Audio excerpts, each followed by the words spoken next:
Hello, and welcome to D&D Horror Stories. Ooh! Because we're in the spooky month of October and Halloween is almost coming up, why don't we sit back, relax, and read some awful, awful stuff that has happened in other people's D&D games. I'm here with Spencer, my fiance, you may know her, and Tyler, not my fiance. Are you sure? I could be. You could be. Is this a request? What? Did you just give him your ring? It doesn't even fit. We all tend to play Dungeons and Dragons together, more typically on the Arcane Arcade channel. If you want to go check it out, we live stream every Friday and Saturday, and we all play. You should really go check it out. We're gonna read these stories, and it's gonna be bad, and we're all gonna cringe. So these are from the RPG Horror Stories subreddit, just some of the top ones that we decided just to pull from. So it'll be in the description. If you're in a similar situation, then maybe we can provide you some advice, and you can be liable up to $1,500 if you call 1-800-536-2218. Versus the Cuss. This video is sponsored by Nerdarchy, actually, with their out-of-the-box encounters book that they have on Kickstarter. They actually met their goal already, and the Kickstarter's over. But just kidding, it's not actually over. If you go over there, there's a late pledge backing option where you can secure your own copy of the book that a bunch of people got to write in and make a bunch of really cool encounters for 5th edition that you can just kind of take out of the book and you can just throw it into your game, and it's really great. And you could just Colby it. You could just be like, what? Oh no, we're running D&D and I don't know what to do. Good thing I have out of the box encounters, and there's a lot of well-written encounters with art, and I actually got to write an encounter for it, and a bunch of other people did too, so go check it out. There's a link in the description in the comments. Okay, let's do this. It's cringe time, y'all. Oh no. This is anonymous, obviously. Yes. Be generic, McFiderson III. Be happy with your life as an incredibly skilled practitioner of the light flail. Interesting. Capable of holding your own with these weirdos you call friends, except the kobold. That thing can stay the away from you. Sounds about right. Sounds like a D&D party so far. Yes. One day you start hearing voices. Think it's just the chili from last night and ignore them. Go to sleep and get trippy dream involving some angel of self-harm. Tell her to go away. You want to sleep and you're perfectly comfortable being an atheist. That's great. Just, I am God. Nah. Fine with it. Makes a nasty cut across your chest. It's there in the morning. Looks like a symbol. Get the cleric to try and heal it up. No effect, still bleeding, symbol is still there. Bandage it up and ignore it for now. Process repeats each night. Emo bandaged angel comes down and tries to make you her chosen one. Keeps telling her you don't want to. Get cut, wake up the next morning with more unhealing wounds. Ruins the sleeping bag. Eventually, start to die from all this. Pass out one final time and see sadistic angel again. Offers to make you her chosen one final time. Tell her to f*** off so you can die in peace. She sends you to hell for rejecting an angel's offer. Souls now forever damned and suffering in torment. You didn't want to give up your career as world's greatest metal on meat beater. The DM was trying to force me to take class in Paladin because he didn't like the fact that I was playing such a generic character when compared to everyone else. Guy literally killed my character because I refused to play something I didn't want to. Oh boy. That's where the horror starts. This is, yeah, so at first I was like, this is just kind of funny, but it got worse as it went. Oh, alright. This is not a terrible thing to do as a dungeon master, to be fair. I don't think you can force them to take class in something like that. No. What you can do is you can put them in situations that make sense for their character. So if the character is not holy whatsoever, stop watching Critical Role and going, whoa, it was cool when the Raven Queen got in on Vex, so I'm gonna do the same. It's Vax. It was fucking Vax. Everybody's gonna kill me for that. What you want to do is you want to give them realistic options for their character. So for example, if their character was already a cleric, maybe another god who's an enemy of their god is trying to convince them to come to their side. That's kind of cool because the character already is holy, and then you can set this up as kind of like a villain that they can defeat. In the sense of this character, it shouldn't be some kind of warlock patron. It should definitely be some, like, I don't know, a mercenary gang. It's a fighter character, so like Playing to their character if you want them to branch out. But even then, even a generic character, I feel like you can make them interesting. Play a human fighter. You can make it interesting. Yes, yes. That's my big PSA. You don't have to play a Vidalcan mystic in order to be interesting in D&D. Cast silence on enemy wizard. Enemy cast spell. Go for the counter spell, but mention to DM if the enemy spell has a verbal component, it can't be cast. Oh, because cast silence and then going for the counter spell. Okay, cool. This is some Vincent shit right here. DM tells me to stop being rules lawyer. It's about having fun, not stop and debate rules. Back off due to rule 0. Counter spell, but fail the ability check. Enemy wizard cast Conjure Elemental in 1 round. I can live with that. Still feel a bit whack. Pretty sure Conjure Elemental takes a minute. 10 minutes. 10 minutes? Yes. This is why you're here. You're the magic encyclopedia. Yep. It does. It has verbal components? So. Uh-oh. Oh, no, it's 1 minute casting time. My bad. I was going to say 1 minute. So it's 1 minute. And you can concentrate up to an hour. And it's verbal, so you can't cast it in the silence because that's the whole point of silence. That's why you cast silence to begin with. Bye. Later in the session, before entering a room, ask to check for traps. Want to use Mage Hand, a length of bright red thread. I can't Want read. to lost? move a bright red thread using Mage Hand. Got It's it. Weirdly written, but yes. Have Mage Hand try and lower extended thread to rest on any tripwires. Oh, that's really smart. Yes, that is. Also use Mage Hand to try and find pressure plates. DM makes me roll perception. I pass the roll. You detect more than 1 trap. Ask where they are. If I can see what traps they are. Stop being so pedantic. Pedantic. It's about... what is pedantic? My intelligence is that of a 9. I do not know what words mean. Thorough and extremely attentive to details. Oh, pfft. Ask where they are and I find out what traps they are. Stop being so pedantic. It's about fun, not playing by the rules. You can only detect this room is trapped. Step into the room. Instantly trip on a wire and get hit with 6 darts, each doing 5 damage. Oh, there's a bonus. Perception roll to find traps. You see there are traps. Where? You can't see. That's exactly it. Yeah, If your players are going to come up with creative solutions in order to counteract your traps, you should let them have that because they're being creative and that's the whole point of the game. The whole point of the game is that you don't get to hit them with traps. The whole point of the game is that they get to come up with the solution in order to defeat your trap. Oh, hold on. It's both times. It's about fun. That's not. But the thing is, that's not fun for the player.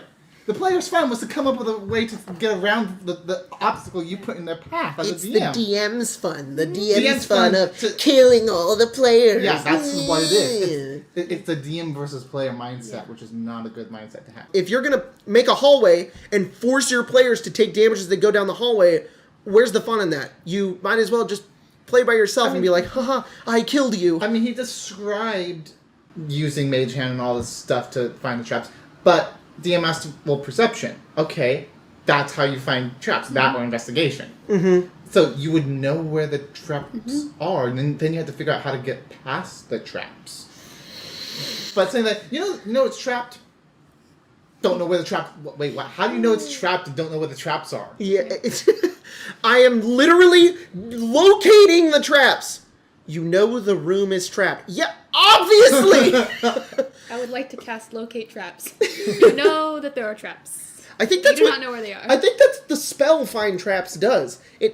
What it does is it doesn't locate the traps for you, but it tells you if the room is trapped or not. Really? Yeah. That's a lousy spell then. Yeah, I know, right? That's why you just that's why you take Mage Hand and you just be creative about it, so that it's more fun. Obviously not. Look, if you're a dungeon master and you're having a hard time throwing traps at your players because they're way too dang smart, like often I have because I am stupid and my players are very smart, come up with a cool little obstacle course that kind of goes against the players that they can kind of complete on their own terms rather than expecting them to just fail and just trip and fall through this dungeon. You're not trying to counter the players. Yeah. You're trying to play a game together and just forcing your will on the player. And that's not the point of the DM. The DM is supposed to create the situation that the players are in, not to force the players to do what the DM wants. If you are in a game and you are suffering from this dungeon master, just timestamp this part and send it to them. You may be financially compensated for Call 1-800 Bad DM. bad DM. Be level 10 bard charlatan. Okay. Good choice. Alright. No. Expertise in deception and persuasion. Meet with local thieves guild. Decide to give a false name just in case. Good idea. DM has me roll deception. Roll 19 plus the bonus comes out to a 32. He easily sees through your lie and calls you by name. What? He knew his name? Why even? Yeah, well, don't make me roll if I were going to fail anyways. Yeah, dude. You know what? That would actually be kind of interesting if they went to the Thieves Guild and the Thieves Guild like knew his name already. It was just like, I know that's your name. And you'd just be like, oh. So that's kind of an interesting scenario. Mm-hmm. It kind of sucks, but it makes sense. But it's stupid if you're going to be like, roll deception. Like, it's so annoying when there are some dungeon masters that make their players roll for everything they do. Yeah. I'm going to walk outside, roll an athletics check to control your legs. We're quap now. I think I've definitely done this before as a DM, where a player is just like, I'm going to roll this. And it's like, well, you're just going to fail regardless. The context of this can be both ways almost. Yes. Because it can either be incredibly stupid or it actually makes sense. need more context. What is the shittiest character you've ever seen? I've seen a lot of shitty characters in my time. Oh, I've got one, but I can't say. What is it? I'll edit it out. Oh my god! Pay $40 on my Patreon. I'll tell you what it was. I'm not fucking doing that. Be me, Adventurers League Dungeon Master. Had a guy who wanted to play a reformed criminal. Ooh.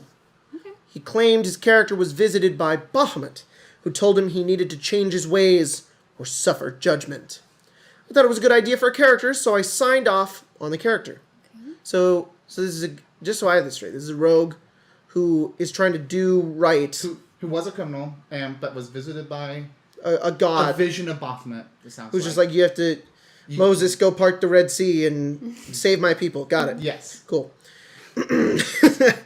But what he brought to the first session was absolutely not the character he described. Uh-oh. SpaghettiOs. His character would actively attempt to force other players to commit crimes. Murder, theft, assault, etc. He tried to convince the party to take over one of the villages by force. Would threaten NPCs on a consistent basis. But the worst thing is he attempted to rape one of the PCs during a rest. If you ever think that you should ever sexually assault in character, in game, ever. No. Never. Never. No. In fact, you should get up, leave the table, go outside, think to yourself, who am I as a person? And what has brought me to these decisions? Come back inside and realize you're a stupid piece of shit and never think that ever again. Anyways, there's another part of this that I would want to bring up, and it is the fact that this dude just made a murder hobo. Yes, 100% murder hobo. Murder hobo. So, People claim to be not murder hobo, but was murder hobo. Exactly. With the original idea. The original concept would have been interesting. It definitely would have been interesting. I don't know why he would lie at the top and then continue to do his thing down here. Like, he wanted to get into the group by being not murder hobo. Yeah, maybe that was it. Like, he maybe wanted to make, like, a really cool sounding character, but then as soon as he got in, he's like, I'm gonna wreak havoc or something like that. I've been in the position of playing a murder hobo character in your game, Tyler. And that was a thing. Yeah, I have come to regret my ways. Did Spencer play in that? Yeah, she did. I think you did. You were. Remember when a shop owner was mean to me, so I went to his house and exploded him? Yeah, and you killed his kid. Because you used the mine. I'm pretty sure you killed his kid. I didn't mean to kill a kid. It was an accident, okay? It was an accident. I know. I regret what I did, but I've been in kind of this position before of just being a complete fucking asshole for no reason. It was more just like I wanted things to happen, so I was doing them in the wrong way. amazing DM. Horrible player. Yeah, exactly. That's me. That's why he's the forever DM. Yeah, so... You don't trust him with being a player. You got I like just ruin campaigns. the feeling of I can change things and do what I want. And It's then exactly as a it. player, you're like, I Yeah, can't no. do anything. Well, because I'm constantly in the position of playing D&D where I'm in the mind of the dungeon master, where I'm kind of creating this world and things and giving you guys options, but when I'm in the player's seat, I don't have that control anymore, and I think it kind of gets to me, and I'm like, I want to change things because I want to be in that position still, and I've gotten better, okay? I went to D&D rehab, D&D player rehab. I never tried to rape anybody, though. What the I'm not trying to be sympathetic towards this guy. All I'm just trying to say is that I've definitely been in this position before, and if I were to console this player, you can get better. You just need to not do any of these things. Just remind yourself that you're at a table with a bunch of other people, and you're playing a game with them, and they want to play this game with you. You are not playing single-player Skyrim where you can kill all of the NPCs in the town. The goal of the game is that you are doing cooperative storytelling together. So interact with the other players by not sexually assaulting them, but by, doing stories that the DM gives you. D&D is a cooperative, story-based role-play game. Yes. First word in that is a cooperative game. Go off. Every single person at the table is equally as important as the others. Yeah. The DM is as important as the players. They're not more important, and this player isn't more important than any of the other players. Your fun as a player or a DM does not trump anyone else's fun. If you're not having fun, bring it up. Or, if one person's causing everyone else not to have fun, they don't have to be here. The mantra I keep saying, and on this subreddit, I feel like it's a very good mantra, is no D&D is better than bad D&D. Correct. And yes, very true. Don't be afraid to talk to your players if you're having problems with them. Like, if it's not fun for you, everyone else probably isn't having fun either. Yeah. And if they're your friend and they're doing this, then they probably still shouldn't be playing Exactly. D&D. Like, your friendship isn't worth, like, feeling horrible when you go to play. Yes. Oh, definitely. And the same goes with a player to a DM. If players have an issue with if your players are having issues with the campaign, the DM should be receptive to that. Yes. I'm starting a campaign myself, and I specifically said to you guys, if you guys have an issue, bring it to me. And I think that should be... Don't let it fester everything. then hate your DM. And then hate the DM. Fester and hate the DM, and then the DM gets sensitive because they didn't know, and then they get upset, and then everybody's upset, and then it's just a big problem. It's just like, as soon as there's a problem, just go to them and talk to them about it. Don't be afraid. It'll help in the long run. And everyone should be receptive to us. And if they're not receptive, then they're in the wrong. Yes. And then send them this video. Yes. Do we have any more? That was the last one. So that was a really good note to end on. So that was very well worded, you guys. And I have to go to work. Oh shit, you do have to go to work. That's true. So thanks for joining us, guys, for this spooky terrifying episode of D&D story, ranty episode of D&D's stories. I will be back again with likely Colton and Logan for to read some more of these. And we can just keep on going with these guys. So have yourself a good October, and unless you're watching this like in the future, then have yourself a good April. There's a total snort there too. Make sure to check out Out of the Box Encounters. There's a link down in the description, and that's the end of the video.